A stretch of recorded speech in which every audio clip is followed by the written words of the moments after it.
सर्वेभ्यो नमो नमः। कक्षा में उपस्थित सभी सदस्यों का आदर सहित अभिवादन एवं स्वागत भी। सभी सदस्य अपने अपने इष्ट देव का ध्यान करें। माता गायत्री के मंत्रों का एक बार उच्चारण अवश्य कर ले।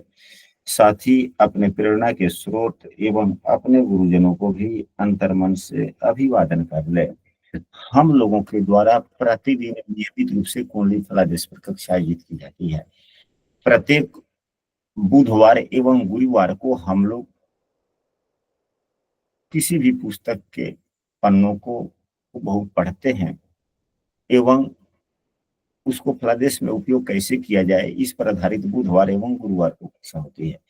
आज की कक्षा में यह जो पुस्तक है यह फल दीपिका पुस्तक से हम लोगों ने आज का विषय वस्तु चुना है। फल दीपिका पुस्तक के 245वां पृष्ठ पर। इससे पूर्व में कल की कक्षा में इसी पुस्तक से यहाँ तक सेतु स्नान, समुद्र स्नान, सतकथाओं, संकीर्तन, शंभु पूजा, भगवान विष्णु इत्यादि पर यहाँ तक हम लोगों ने चर्चा किया था एवं इसको कुंडली पर कैसे अप्लाई करें एक उदाहरण कुंडली को भी लगाकर हम लोगों ने समझने का प्रयास किया था। आज की कक्षा में हम लोग इससे आगे पढ़ने वाले हैं। यहाँ पर लिखा जा रहा है कि निम्नलिखित ग्रहों में से किसी एक की महादशा या अंतरदशा हो तो संतान, यहाँ पर लिखा गया है कि पुत्रोत्पत्ति होती है। बात पुत्रोत्पत्ति की नहीं, संतानोत्पत्ति समझ सकते हैं। वह तो जब जन्म होता है मतलब उस वैसी समय आते हैं, दशाएं होती है तो संबंधित भाव से, संबंधित भाव जैसे कि लग्नेश, यहाँ पर जो महादशा अंतरदशा की बातें लिख दी गई कि लग्नेश, सप्तमेश, पंचमेश बृहस्पति या जो ग्रह पांचवें घर को देखता हो, यानी कि संबंधित भाव को देखना हो। प्रथम संतान है, दूसरा संतान है, तीसरा, चौथा, पांचवा, जिस भाव को देखता हो उनके, यानी कि 5 ग्रहों की बात की गई। तो जो देखता होती है तो लग्न कुंडली की बात हो गई कि लग्न कुंडली में जो ये ग्रह बनते हैं 5। अब यहीं पे देखा जाए लग्नेश कौन है इस उदाहरण कुंडली में, बुध, मंगल देव लग्नेश हो गए। सप्तमेश कौन हो गया, तो 2 नंबर की राशि शुक्र देव हो गए, क्योंकि लग्नेश एवं सप्तमेश के संबंध से 5वें भाव के फल की प्राप्ति होती है। यहाँ पे पंचमेश देवगुरु बृहस्पति हो गए। यदि दूसरे संतान की बात हो तो यहाँ पर शुक्र की बात ली जाएगी। यदि तीसरे संतान की चर्चा की जाए तो 11वें करें, नवम भाव के स्वामी की चर्चा की जाएगी, संबंधित भाव के स्वामी एवं संतान के कारक ग्रह बृहस्पति, देवगुरु बृहस्पति 4 तो ये हो गए। और 5वां जो बात है यहाँ पर लिखा गया है कि 5वें घर को देखता हो, तो यदि संतान घर को देखता हो या 5वें घर में बैठा हो बाहर, तो अब 5वें घर को नहीं लेंगे, संबंधित भाव को लेंगे। यदि संतान, तीसरे संतान की बात है और यहीं पे जो ग्रह बैठ जाए, शनि देव बैठ जाए या शनि देव के द्वारा यह भाव देखा जाता हो, उसकी दशा। अब यहाँ पर देखा जाए लिखा गया है जो ग्रह 5वें घर को देखता है, तो देखा ना या स्थिति होना बात एक ही हो जाता है। हल्के से अंतर होते हैं, स्थिति एवं दृष्टि में अंतर होता है लेकिन हल्का होता है। अब यहाँ पर देखा जाए एक नियम यह भी है कि जो ग्रह बैठा है यदि वह मित्रतापूर्ण है तो अच्छी बात है। शत्रु राशि में बैठ गया तो नुकसान करता है। कुंडली का अकारक पापग्रह भी हो और अकारक हो तो नुकसानदायक हो जाता है। तो यहाँ पे ये शनिदेव खराब हो गए, शनिदेव खराब फल देने वाले हो गए, क्योंकि शनिदेव तीसरे भाव के भी स्वामी हैं एवं शनिदेव चंद्रमा को शत्रु मानते हैं।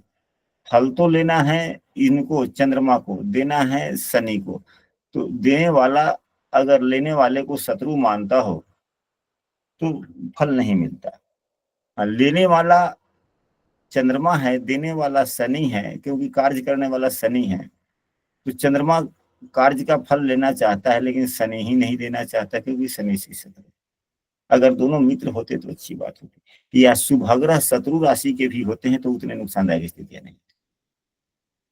तो यहाँ पर शनि भी ले लेंगे। तो इन ग्रहों की दशाओं में संतान होने की संभावनाएं बनती है, और इन्हीं ग्रहों में से किसी एक की महादशा हो और दूसरे की अंतरदशा हो तो संतान होने की संभावनाओं में और अधिक बल मिल जाता है। यहां तक तो हम लोग स्पष्ट समझ लिए। जो सामान्यतः, हाँ जी, जो सामान्यतः सभी गुरुजन भी कहते हैं और सामान्यतः सभी पुस्तकों में लिखा गया है। अब इसके बाद में यहाँ पर एक दूसरा शब्द है 25वें श्लोक में। 25वें श्लोकों का भी है ये, जो ऊपर वाले जो 2 लाइन पढ़ा गया यह यहाँ की बात है। अब यहाँ पर यह अलग बात आ गया जो नीचे लिखा गया। लिखा है कि पंचमेश या जम कंटक जिस राशि या नवमांश में है।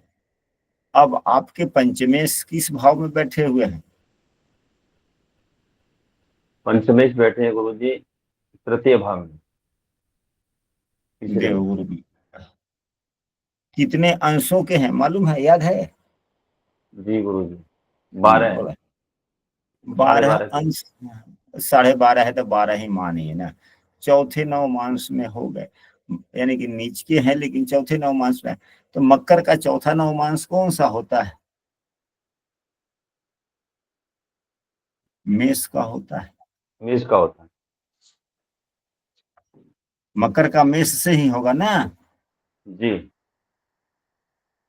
मकर का मेष से ही होगा, क्योंकि 9 9 81, 9 9 81 और यह चौथा नवमांश हो गया, तो 81 4 85, 85 में 12 से भाग दे देंगे तो यह मेष राशि में आ जाएंगे ना। 12 से 84, हाँ मेष राशि। मेष राशि में आ जाएंगे। तो यह नवमांश में किस राशि में है? तो मेष राशि में है। मेष राशि 1 नंबर की राशि में है। अब हम लोग इन सूत्रों को समझना होगा कि पंचमेश या जमकंटक जिस राशि या नवमांश में है। अब पंचम भाव के स्वामी यहाँ मकर राशि में है। तो मकर राशि में जब देवगुरु बृहस्पति का गोचर हो, या मकर राशि से त्रिकोण में, तो मकर राशि से त्रिकोण कौन हो गया? वृषभ राशि हो गया एवं कन्या राशि हो गया। यानी कि मकर से 5वां एवं 9वें राशि में जब देवगुरु बृहस्पति गोचर करेंगे पंचम नवम, तो या इसी भाव में जिस भाव में पूर्व से है तब संतान होने की संभावना है। अब यहाँ पर जमकंटक शब्द एक आया है, या नवमांश में जिस राशि में है। तो नवमांश में किस राशि में है? तो मेष राशि में। मेष राशि कुंडली में कहाँ है? 6ठे भाव में। यानी कि हम नवमांश कुंडली में देख लेंगे कि देवगुरु बृहस्पति किस राशि में है। तो इस उदाहरण कुंडली के में देवगुरु बृहस्पति नवमांश में मेष राशि में, तो मेष राशि से 5वां, तो मेष राशि से 5वां सिंह राशि हुआ, एवं मेष राशि से 9वां धनु राशि हुआ। इन राशियों में देवगुरु बृहस्पति जब गोचर करे तो संतान होने की संभावनाएं होती है। तो कौन कौन से राशि बन गए, पहले इस सब राशियों को हम लोग नोट कर लें। तो यहाँ पर उस राशि में, यानी कि मकर राशि भी हो गया। मकर राशि से त्रिकोण में 2 और 6, 2 एवं 6 राशि भी हो गया। इसके बाद में 1 नंबर राशि में, यानी कि नवमांश की राशि 1 हो गई, तो 1 नंबर राशि एवं उसके त्रिकोण, तो 5 एवं 9। अभी तक तो 6 राशियां हो गई ना। जी अब इसके बाद में देखा जाए, अब फिर लिख रहा है कि पंचमेश या जमकंटक। यमकंटक क्या है समझते हैं आप लोग? नहीं समझते। पुस्तक आप लोगों को पढ़ना चाहिए कि जब फलदीपिका पुस्तक चल रहा है पुत्र भाव के लिए, तो कल तक तो हम लोग यहाँ पर तक पढ़े थे। तो गुलिक वाली वीडियो हमने समूह में शेयर किया था, आप लोगों ने देखा होगा, कोई ना कोई सदस्य ने देखा है आप लोगों ने? अगर गुलिक, हाँ, गुलिक वाली जिन्होंने वीडियो देख लिया उनको जमकंटक भी समझ में आ जाएगा, बड़ा आसान सा चीज। अब कोई भी व्यक्ति, हम ही सॉफ्टवेयर खोलते हैं, 1 मिनट जरा सा रुकिए आप लोग। आज की कक्षा बहुत ही आनंददायक होने वाली है, हद से ज्यादा आनंददायक। तो कहने का मतलब है कि दिन कौन सा था, हम ही ऐप ही खोलते हैं यहाँ पर, तारीख 1973, 8/8/1973, बुधवार था। 8/8/73, ठीक है। एवं समय दिन के 2:30 बजे, हम अपने यहाँ का ही बना लेते हैं, दिन के 2:30 बजे अपराह्न। तो दिन था उस रोज, दिन कहाँ निकला, बुधवार दिन था, दिन बुधवार। नियम आप लोग समझते चले कि जमकंटक आप अपने कुंडली में कैसे देखेंगे। तो सबसे पहले किस दिन जन्म हुआ है उस दिन लिखें कि यहाँ पर बुधवार को जन्म हुआ, ठीक। तो बुधवार के बाद में बिना बुध लिख लेंगे, बुध, गुरु, शुक्र, शनि, रवि, सोम, मंगल। ये हो गया ना जी, 7 दिन के नाम जी हम लोग लिख लिए। जमकंटक समझने के लिए कि आपका जन्म जिस रोज हुआ है उस रोज से सभी दिनों के नाम क्रमबद्ध लिख लेंगे। इस उदाहरण कुंडली जिस व्यक्ति की है उनका जन्म 8/8/1973 को उदाहरण स्वरूप हुआ, तो बुधवार दिन था, बुधवार के दिन बुध से लिख लेंगे।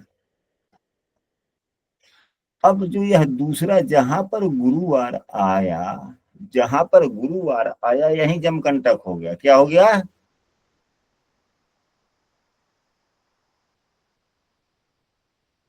क्या हुआ? यमकंटक। यमकंटक हो गया। अब 1973, 8/8/1973 के दिन हम देखेंगे कि सूर्योदय कितने बजे हुआ, सूर्यास्त कितने बजे हुआ। तो सूर्योदय 5:20 पर हुआ है, सूर्योदय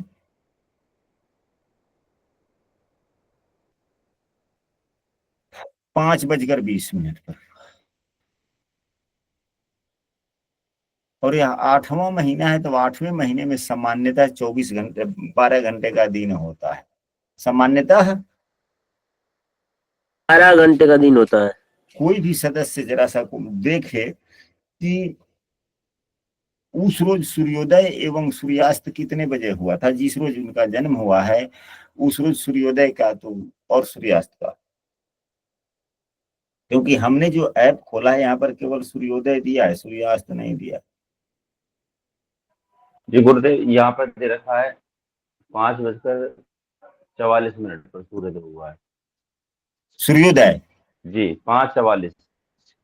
और सूर्यास्त सूर्यास्त हुआ है 19:04, यानी कि 7:04 शाम को, शाम में 19:04। 7:04।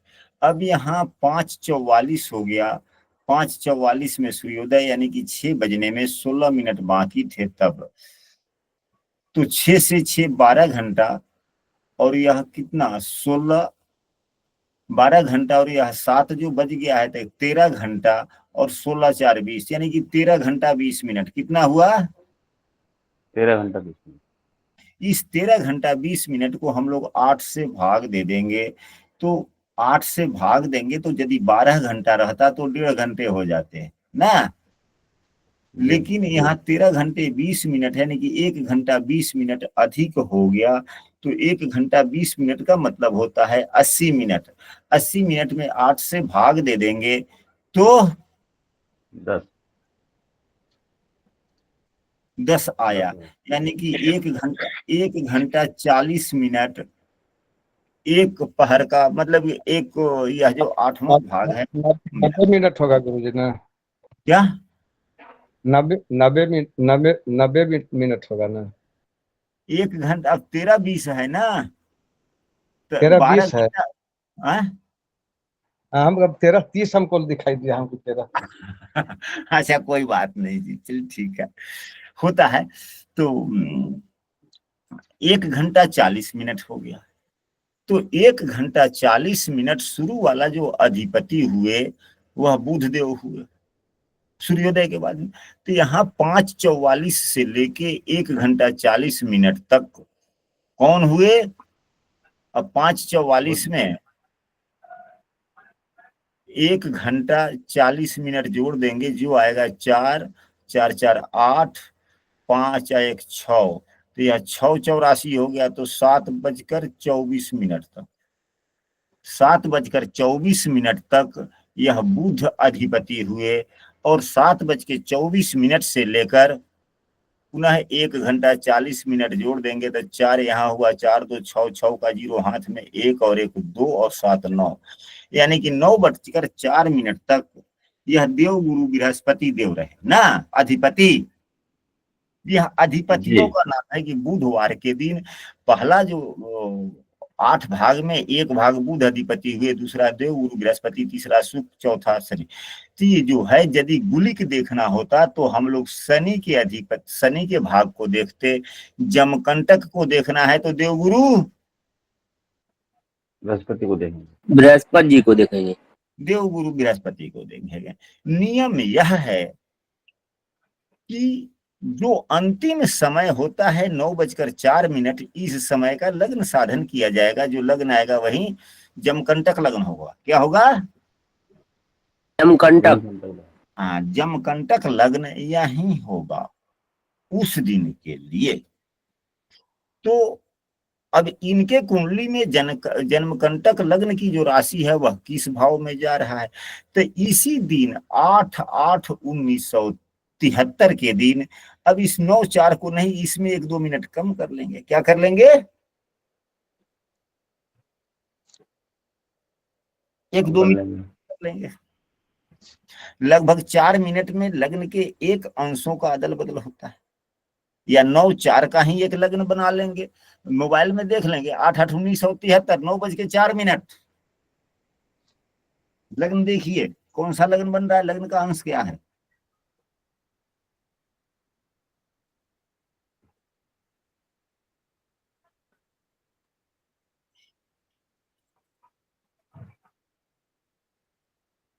नौ बजकर 4 सुबह है, ये नहीं कि शाम। 9:04 पूर्वाहन। तो हमारे यहाँ के अनुसार से कन्या लग्न बना। कौन सा लग्न बना? कन्या लग्न। एक कन्या लग्न हो गया। एवं कन्या ही जम बना, हाँ जी। कन्या ही बना गुरु जी। और लग्न का अंश क्या है आपका? 4°48। 4:48 है। हमारे यहाँ के लग्न, हमारे यहाँ से बहुत आगे है ना आप। तो यहाँ पर हमारे यहाँ लग्न का मान 10:54 है और आपके यहाँ 1:04 है। कितना? 4 है ना। 4:48 भी। तो हम आपसे पूरब हैं। जितने पश्चिम जाइएगा उतने देर से लग्न उदय होता है। तो 4 कितना बोले हैं? 48। 4:48 हो गया। चलिए आप ही क्या मानते हैं? तो यह जो हुआ जमकंटक लग्न हुआ।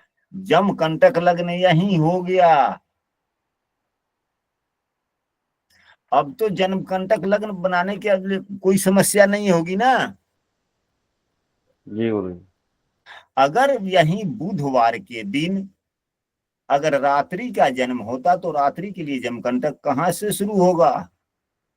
यही जहां बुधवार है उससे 5वें वार से शुरू होगा, तो 1 2 3 4 5 रविवार से शुरू हो जाएगा। अगर रात्रि का जन्म होता तो फिर इसी तरह से 8 भाग करते, और पहला रवि का हो जाएगा, दूसरा सोम का हो जाएगा, तीसरा मंगल का हो जाएगा, चौथा बुध का होगा, पांचवा गुरु का हो जाएगा, छठा शुक्र का, सातवां शनि का। तो यह जो भाग है रात्रि में जन्म अगर जिस व्यक्ति का होगा तो यह इस भाग का में होगा, तो जमकंटक यहाँ पर रहेगा। रात्रि के लिए जमकंटक लग्न दूसरा हो गया, वह सूर्यास्त से सूर्योदय के बीच के 8 भाग को करेंगे, फिर वहां से निकलेगा। अब तो स्पष्ट हो गया कि जमकंटक हम कैसे देखेंगे, तो जमकंटक हो गया। तो अब जमकंटक जिस राशि में है, जमकंटक जिस राशि या नवमांश में है उससे त्रिकोण, तो अब 6 नंबर की राशि, तब यहाँ पर तो अब 6 राशि आ ही गया, और उससे त्रिकोण तो 10 2 यहाँ पे लिखा हुआ है, ये हो गया।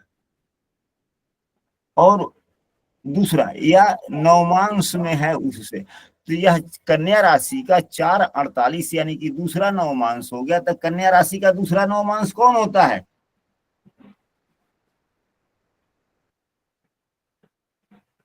9 5 45 2 47 11 बनेगा, कौन सा अंश बनेगा? कुंभ। कुंभ हुआ। तो कुंभ राशि या कुंभ से त्रिकोण, तो कुंभ से 5वां 3 और 9वां 7। इन राशियों में जब देव गुरु बृहस्पति का गोचर हुआ, गोचर हो रहा है, तो संतान। अन्य राशियों में सूर्य देव का गोचर हो रहा है तो संभावनाएं कम। इसका मतलब यही हुआ। अब इन चीजों को समझने में कोई समस्याएं तो नहीं आई ना? या यदि किसी सदस्य को न समझ में आ रहा हो तो अपना बात रख सकते हैं आप लोग, या बात आगे बढ़ाई जाए, चला जाए? आगे बढ़ाइए। चलिए ठीक है। यदि कोई कक्षा में नया है और प्रतिदिन की कक्षा में शामिल होना चाहते हैं तो इस स्क्रीन पर दिए हुए नंबर पर व्हाट्सएप पर कक्षा में कंटिन्यू हो सकते हैं।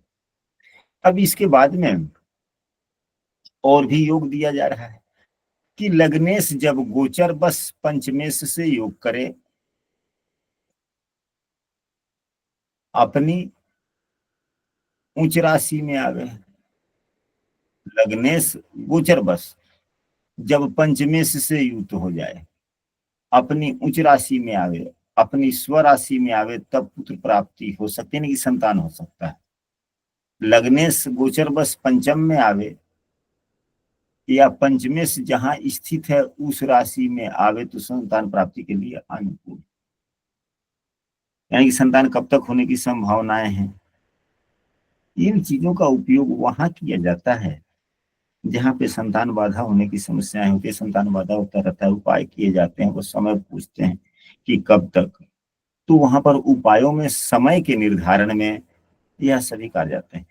वैसे 100 में संतान के लिए 100 में 5 ही व्यक्ति 4 व्यक्ति कुंडली का प्रदेश करवाते हैं। वैसे सामान्यतः सभी व्यक्ति संतानवान होते हैं, संततिवान होते हैं, समस्या नहीं, एक आधे में। यहाँ पर एक और सूत्र दिया गया है कि पुत्र प्राप्ति कब होगी। यह समय निकालने के लिए एक अन्य और प्रकार है।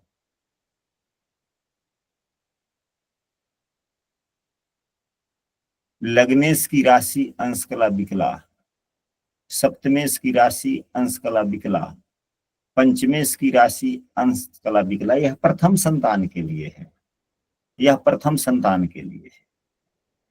दूसरा, पंचम भाव में जो ग्रह हो, पंचम भाव में जो ग्रह हो, जो ग्रह पंचम भाव को देखता हो या पंचमेश।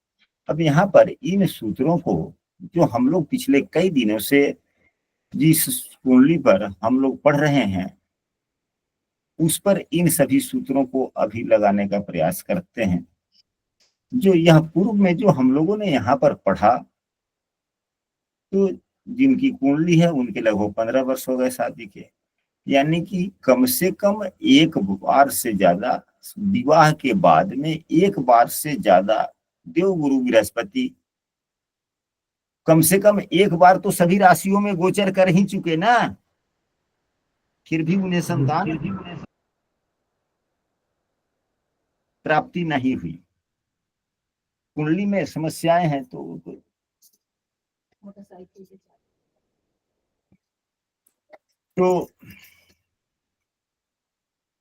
समस्याएं तो है, कुंडली में अन्य योग के कारण संतान बाधा हो रही है, इसलिए संतानात्पत्ति। तो जरा सा हम लोग जो यहाँ पर जो बातें आ रही है अन्य चीजों की, हम लोग उसे भी समझें। जो लग्नेश की राशि अंश कला विकला वाली बात है उसको हम लोग समझें। सप्तमेश की राशि अंश कला विकला, पंचमेश की राशि अंश कला विकला, यह कहाँ है, कैसे है। यहाँ पर स्पष्ट रूप से लिखा हुआ है कि इनको जोड़ने पर जो राशि अंश कला विकला आवे वह किस नक्षत्र के अंतर्गत पड़ती है वह निकालिए। इस नक्षत्र के स्वामी की जब महादशा हो, निम्नलिखित में से किसी एक की अंतरदशा हो तो पुत्र उत्पत्ति होती है, यह बतलाया गया। जो पंचम भाव में जो ग्रह हो, जो ग्रह पंचम को देखता हो या पंचमेश,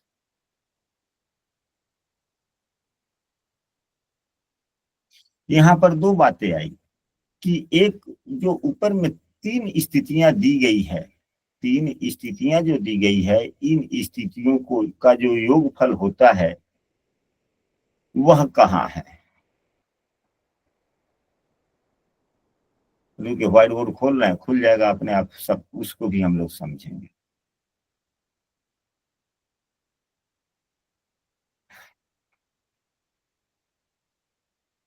और इन सभी विषय वस्तुओं का सारांश क्या है, हम लोग इसको फलादेश कैसे कर पाएंगे।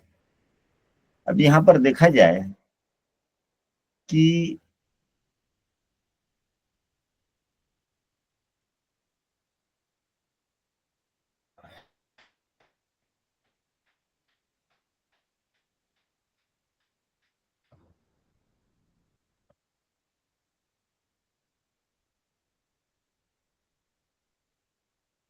व्हाइट बोर्ड आप लोगों को दिखलाई दे रहा है? जी गुरुदेव। जी जी जी। अब यहाँ पर कहा जा रहा है कि लग्नेश की राशि अंश कला विकला, तो लगने अब यहाँ पर समस्याएं तो पुरुष की कुंडली में है। हम लोगों ने कई बार कई दिन से क्लास कर रहे हैं, पुरुष की कुंडली में समस्याएं हैं, महिला की कुंडली में भी समस्याएं हैं, लेकिन न के बराबर है, कम है। उतने समस्याओं पर संतान होते हैं। तो पुरुष के लग्नेश की राशि अंश कला विकला, लग्नेश देवगुरु बृहस्पति है, देवगुरु बृहस्पति सिंह राशि में है और इनका अंशात्मक मान 28-16 है, तो राशि इनका हो जाएगा 4, 28, 16। राशि अंश कला हो गया। अब उसके बाद में सप्तमेश की राशि अंश कला विकला। अब सप्तमेश कौन है? बुध देव है और स्वयं अपनी ही राशि में है, कन्या राशि में ही, तो 5 लिख लिया जाएगा। और बुध का अंशात्मक मान 20-01 है, 20-01 हो गया। एवं इनके प्रथम संतान ही नहीं हुए अभी तक, इसलिए अगर दूसरे संतान की बात करनी होती तो सप्तम भाव के सप्तमेश को ही पुनः लिख लेते, लेकिन नहीं, बात प्रथम संतान का है। तो चंद्रमा, चंद्रमा कहाँ है? तो धनु राशि में है, यानी कि 8 राशि, कला विकला चंद्रमा का तो 13-44। इसको जोड़ेंगे, योगफल क्या आएगा? तो 16, 6 1 7 और 4 11 का एक हाथ में 1 और 1 2 और 4 6, यही हुआ ना। तो 6 हो गया तो 61 हो गया, तो 61 हो गया तो यहाँ 0 हो जाएगा, तो यहाँ 1 आ जाएगा। अब फिर जोड़ेंगे 1 और 8 9 और 3 12 के 2 हाथ में 1 और 2 3 और 2 5 या 1 6, यहाँ 62 हो जाएगा, तो 0। अब यह अंश है, तो अंश तो 30 ही होता है, 62 है तो 30, 2 का गुणक निकल जाएगा, 30 में 2 का गुणक निकल 2 हो गया, तो यहाँ 2 हो लिखा, 2 और 4 6 5 11 और 8 19, 11 और 8 19 हो गया। तो 19 राशि 2 अंश कहलाया। यदि 12 से अधिक होता है तब 12 के गुणक को कम कर देते हैं, तो क्या आ गया, 12 7 19, 7 हुआ ना, 7 अंश मतलब 7 राशि 2, तो यह कहाँ चला आया, वृश्चिक राशि में गुरुजी। यहाँ भाग्य भाव में, भाग्य भाव में 2 अंश के हो गए। तो अब यहाँ देखा जाए, भाग्य भाव के 2 अंशों, वृश्चिक राशि के 2 अंशों पर आ गए, तो वृश्चिक राशि के 2 अंश जो होते हैं वह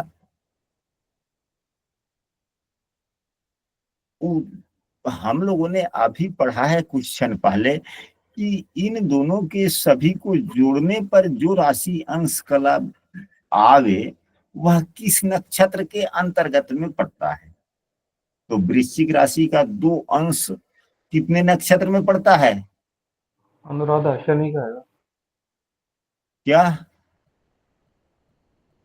वृश्चिक राशि का 2 अंश, तो वृश्चिक राशि के शुरू के अंश जो होते हैं वह विशाखा नक्षत्र में आता है। विशाखा नक्षत्र वृश्चिक राशि में विशाखा का चौथा चरण होता है।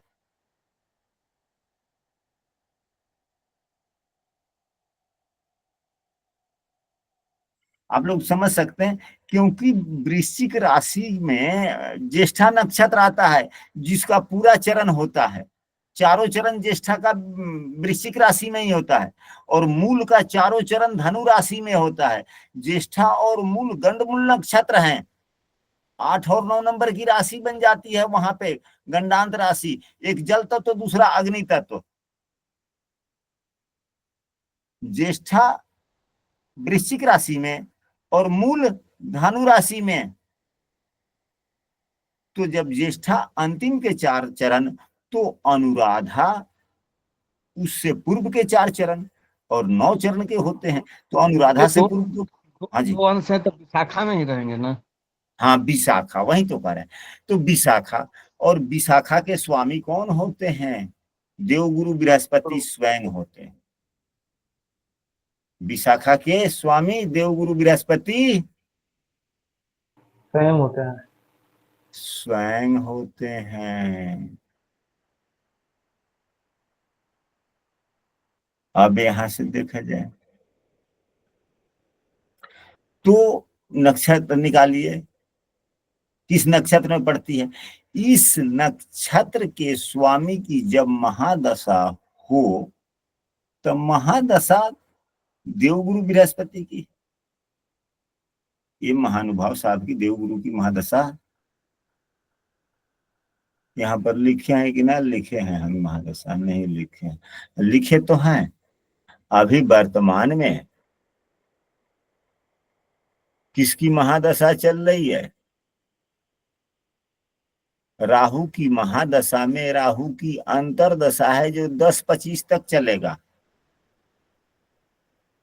तो क्या देवगुरु बृहस्पति की महादशा समाप्त हो गई है या आने वाली है, आने वाली है। राहु समाप्त हो गई होगी तब बृहस्पति आएंगे गुरुजी ना। तो आचंग भौरा, अंतरदशा आ जाएगी। नहीं ना, तो इनके नक्षत्र स्वामी की जब महादशा हो, यानी कि देवगुरु बृहस्पति की जब महादशा होगी, तो यह आचंग भौरा गुसबुकेशु, जो ही राहु की महादशा समाप्त होगी तब गुरु की अंतरदशा। यहाँ राहु की महादशा में राहु की अंतरदशा ही चल रही है, और राहु का महादशा 18 वर्षों का होता है, और जातक का उम्र 45 वर्ष के आसपास में अभी ही है, 42-45। तो 18 और जोड़ दिए, नहीं तो कम से कम 16 तो जोड़ी। क्या होगा, 6 5 11 के एक हाथ में 1 और 4 5 1 6, 61 जब महादशा आएगा तभी तो उसमें इन ग्रहों को देखेंगे, पंचम भाव में जो ग्रह हो या पंचम भाव को देखता हो या पंचमेश, तो क्या यह जिस व्यक्ति की कुंडली है, क्या संतान होने की संभावनाएं दिखी कहीं से भी? हल्दीपिका पुस्तक एक कोई सूत्र के माध्यम से बना? नहीं बनाओगे। नहीं बना। अब इसके बाद में अब और भी हम लोग थोड़ा चर्चा करते हैं, एक और अन्य प्रकार से बताते हैं। देखिए निम्नलिखित में कौन से ग्रह बलवान है? पंचमेश, पंचमेश जिस राशि में है या उसका स्वामी, क्या इस कुंडली में पंचमेश बलवान है?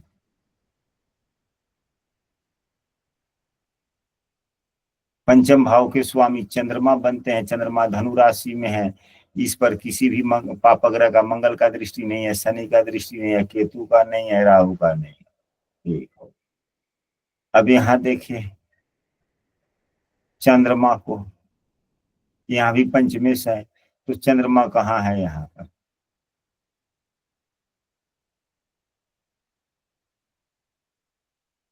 चंद्रमा किसी पाप ग्रह से प्रभावित हो रहा है, तो मंगल भी नहीं देख रहा है, शनि भी नहीं देख रहा।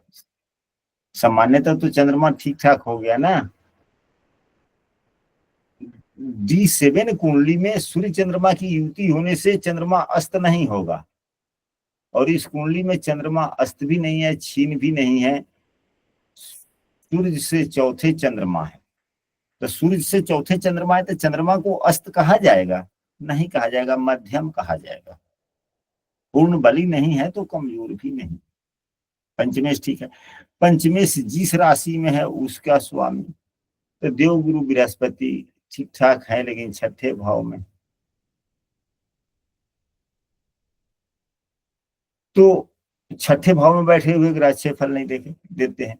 और यही ग्रह यहाँ पर भी देखे, सब D7 कुंडली में भी देखे क्या है, 12वें भाव में ही, यह भी ठीक नहीं। पंचमेश जिस नवमांश में है उसका स्वामी, तो पंचमेश चंद्रमा नवमांश में किस राशि में है? तो नवमांश में सूर्य की राशि में। वह क्या बलवान है? पंचमेश जिस नवमांश में है उसका स्वामी, तो पंचमेश सूर्य के नवमांश में है उसका स्वामी, हाँ सूर्यदेव में है की राशि में है। तो सूर्यदेव की स्थिति को देखा जाए, सूर्यदेव क्या बलवान है या नहीं है? तो सूर्यदेव अपने मित्र के साथ में है, मित्र राशि में है।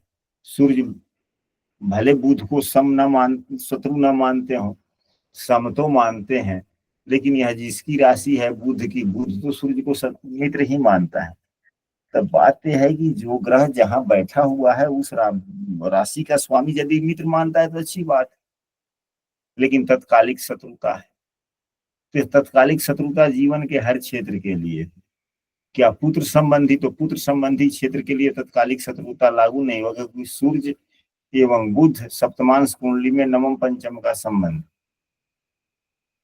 तो क्या सूर्यदेव मजबूत हैं? तो सूर्यदेव मजबूत तो हैं संतान के लिए, लेकिन यहाँ पर पाप कर्तरी में, लग्न ही पाप कर्तरी में है। सप्तमेश का D7 का जो ग्रह है, लग्न है, वह पाप कर्तरी में है, सूर्य भी पाप कर्तरी में आ गया, एवं गुरुदेव की चर्चा हो रही है, वह भी कुंडली के 12वें भाव में है।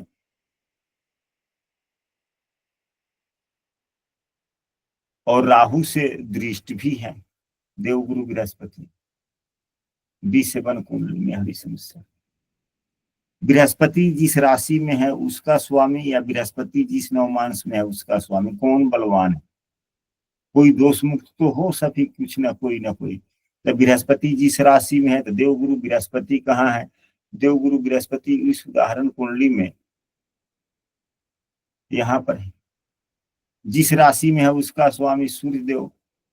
तो सूर्यदेव की स्थिति ठीक है, कोई खराब नहीं है, लेकिन पाप कर्तरी में है, D7 में, लग्न में है, या उतना नुकसानदायक स्थिति नहीं है, इसे बलवान ही कहा जाएगा। सूर्य यहाँ बलवान है, लेकिन बलवान होने के साथ में पीड़ित है। बृहस्पति जिस नवमांश में है उसका स्वामी तो देवगुरु बृहस्पति स्वनवमांश में ही है। क्या बलवान है? तो जब स्वनवमांश में तो बलवान।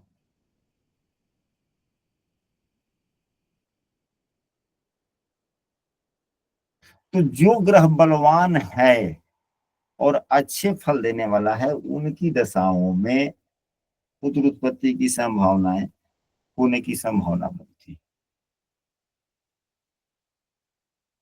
और यहाँ समय की बात है तो वह पहले का जमाना था जब संयम लोग थे, यानी कि अपने पर भरोसा था, संयमित जीवन बिताते थे। आज का जीवन थोड़ा असंयमित हो चुका है, इसलिए आज के समय में इन सूत्रों का उतना महत्व नहीं रह जाता। हम जो कहना चाह रहे हैं, आप 29 एवं 30 जो श्लोक है, इस श्लोकों का उतना प्रभाव नहीं होता है, क्योंकि आज के जमाने में व्यक्ति उतने संयमित नहीं है। जमाना बदलता जा रहा है, संयम टूटता जा रहा है। अब यहाँ पर इससे अगला श्लोक 31वां है कि यहाँ पर लिखा है कि जिस राशि में गर्भाधान हुआ है उस राशि से तृतीय यानी कि संतान कब जन्म लेगा। तो जिस राशि में गर्भाधान हुआ यानी कि जो लग्न में, इसको पता रहता है। पहले के जमाने की बात है, ये जमाना बदल गया, कुछ सूत्र हम लोगों के लिए वैसे रह गए ना।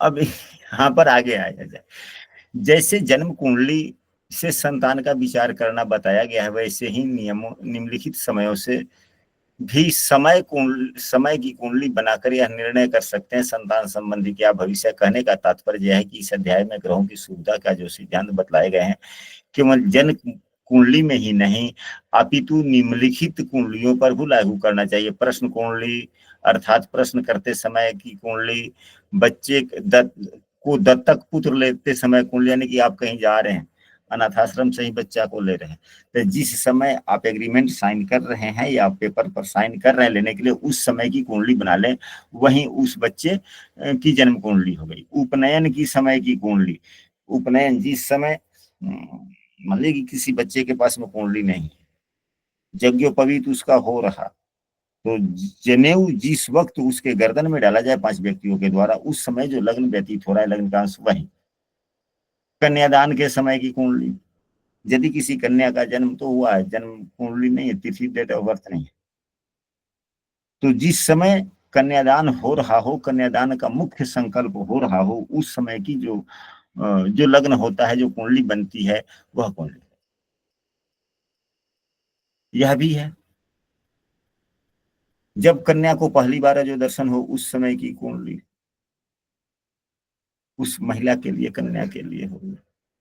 नहीं, सभी प्रकार की कुंडलियां उतना ही वैलिड है, उसी प्रकार से फल देते हैं, चाहे कुंडली कोई भी हो, प्रश्न कुंडली बनाए, लग्न कुंडली बनाए, चाहे कन्यादान के समय की कुंडली, उपनयन के समय की कुंडली हो, कुछ भी हो, फल एक ही मिलेंगे, क्योंकि व्यक्ति तो एक ही है।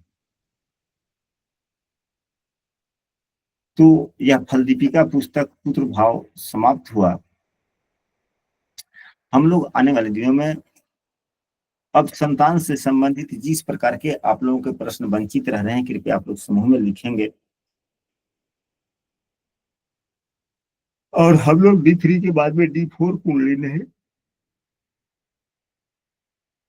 लगातार इस सोमवार को, शुक्रवार, शनिवार, सोमवार, मंगलवार, आने वाले दिनों में D7 कुंडली की जरा सा पुनरावृत्ति कर लेंगे। D7 कुंडली से कैसे क्या देखते हैं संतान से संबंधित, क्योंकि अभी संतान वाली ही बात चल रही है और D3 कुंडली हम लोग बना लिए तो समझ लिए कुछ, तो D4, D5, D7, तो ये 2 वर्ग कुंडलियों को जब हम लोग पढ़ेंगे, फिर उसके बाद में D7 कुंडली पढ़ेंगे, तब तक यह विषय वस्तु जो अभी ताजा तरीन है वह व्यक्ति भूल जाएगा। इसलिए हम लोग सबसे पहले या D4 कुंडली का अध्ययन न करके हम लोग D7 को ही अगर हल्का फल्का पढ़ लें तो वह उत्तम रहेगा, या D4 पढ़ा जाए?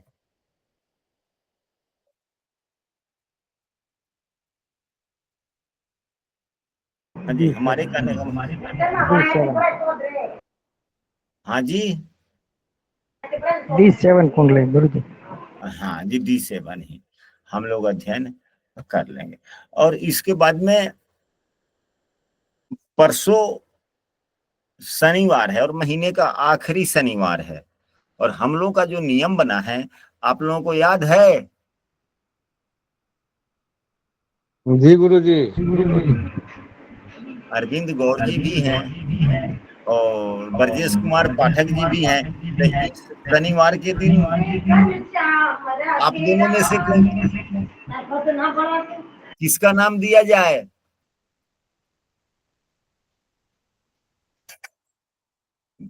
अरविंद गौर जी तो है ही, बोलिए। आएंगे गुरुजी, प्रयास करेंगे। ठीक है जी, प्रयास कीजिएगा। अरविंद गौर जी शनिवार जी को गुरुदेव। शनिवार को हमको जरूरी काम भी है थोड़ा सा शाम में। हाँ हाँ, हम समझ रहे हैं आपके, वो थोड़ा सा वो इसकी भी बात है, न्यायालय की भी बातें चलती चल रही, इसलिए समस्याएं। हाँ, तो हम दबाव नहीं, प्रेशर नहीं बनाएंगे। अरविंद गौर जी, आपको तो फुर्सत होगा ना? जी गुरुदेव, फुर्सत तो निकालनी पड़ेगी।